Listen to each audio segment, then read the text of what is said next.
A lot of times when I'm consulting with women about hair loss, one of the things that come up is low sex drive. So let's get into it and talk about it. Hi, I'm Dr. Ross, and here on my channel we talk about hair loss and health-related issues. Okay, so what is the cause of low sex drive in women, especially at times when you're experiencing hair loss? So there is many different factors. I know now that a lot of women go to a doctor and they get the testosterone pellets, and testosterone is supposed to help to increase your sex drive. But if you're not looking at your hormones, the full picture of your hormones, then those testosterones may not work to increase the sex drive. So a lot of things what I like to do, and this is just taking it to a functional level, is looking at all of your hormones. I want to take a look at your thyroid, your estrogen, progesterone, DHEA, testosterone, FSH, all of that to see, okay, what's going on.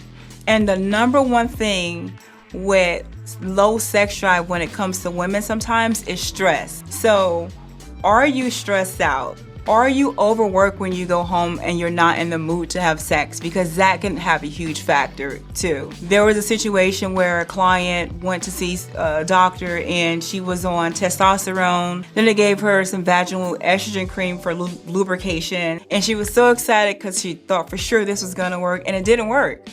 And it didn't work because it didn't address the stress factor. So that's another thing that we do, is that we put a plan in place and we're covering all of these areas, because we can give you natural hormones or you can go and get synthetic hormones. But if we're not covering the big picture, the whole picture, then you won't get the satisfaction that you need, or your husband won't get the satisfaction that he needs. If you would like help with your low sex drive, please book an evaluation. You can find the link in the description or pinned in the comment section.